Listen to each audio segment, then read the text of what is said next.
Forum Kota Sehat di Kota Parangpanjang.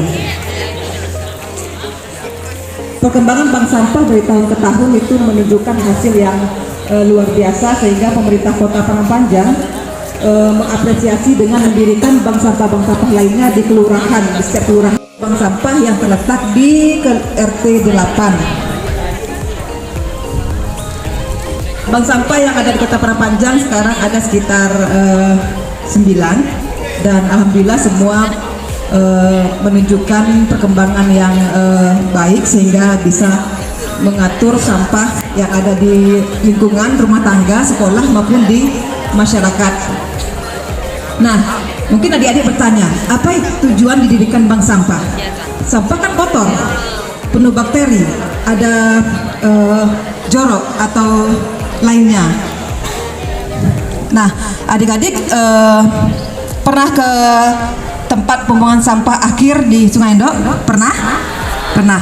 Nah, kan sangat membahayakan. Kenapa?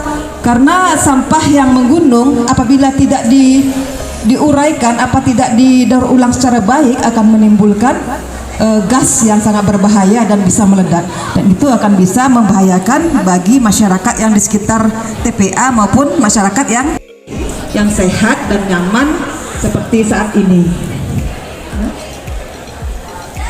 Nah, kalau ada yang bertanya, gini, yang bisa menghasilkan cuan-cuan. Cuan-cuan itu tahu kan? Cuan-cuan kan? Pasti tahu ya. Dan ada yang bertanya, sampah apa aja Bu yang bisa disetor ke bank sampah? Nah, sebelum itu akan Ibu jelaskan, sampah itu ada dua, sampah organik dan sampah non organik. Apa yang dimaksud dengan sampah organik? Sampah organik merupakan sampah yang tidak bisa didaur ulang, seperti daun, kertas, tisu. Itu kan akhirnya akan menjadi kompos. Namun tetap sampah organik itu diurai dengan baik akan menghasilkan kompos dan bisa berdaya guna menjadi maggot, dan bisa juga menghasilkan cuan. Nah, yang kedua sampah anorganik. Nah, sampah inilah yang kita maksud untuk bisa disetor ke bank sampah, seperti sampah plastik, plastik minyak, bimoli atau plastik lainnya. Terus aqua, botol-botol itu bisa didaur ulang. Nah, untuk selanjutnya secara gamblang akan dijelaskan oleh Ibu Rina. Beliau adalah pemerhati atau pengurus langsung dari bank sampah yang ada di Kelurahan Silaing Atas. Silakan. Sampah organik itu diurai dengan baik akan menghasilkan kompos dan bisa berdaya guna menjadi maggot, dan bisa juga menghasilkan cuan. Nah, yang kedua sampah anorganik. Nah, sampah inilah yang kita maksud untuk bisa disetor ke bank sampah, seperti sampah plastik minyak, bimoli atau plastik lainnya. Terus aqua, botol-botol itu bisa didaur ulang.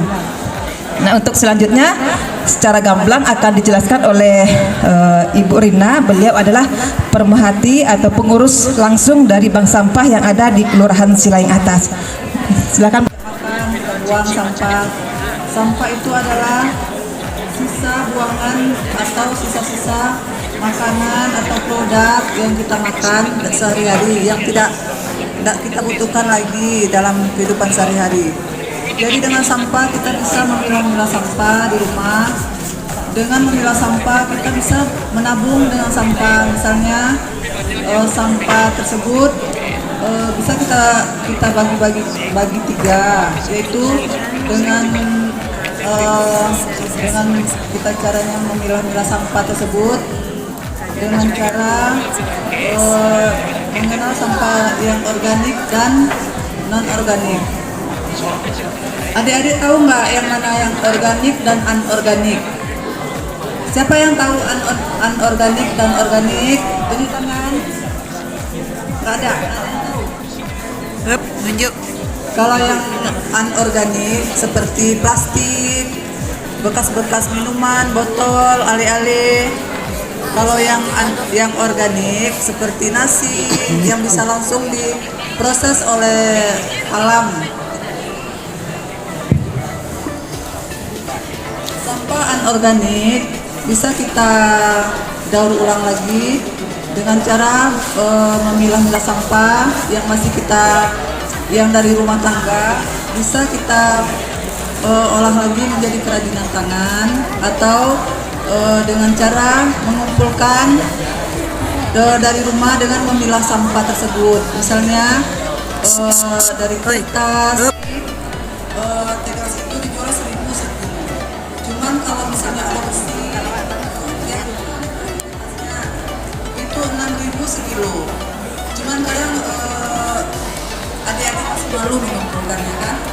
Mungkin ada juga orang tuanya yang ini ya, apa namanya, suka apa namanya, ngumpulin sampah ya kan. Ada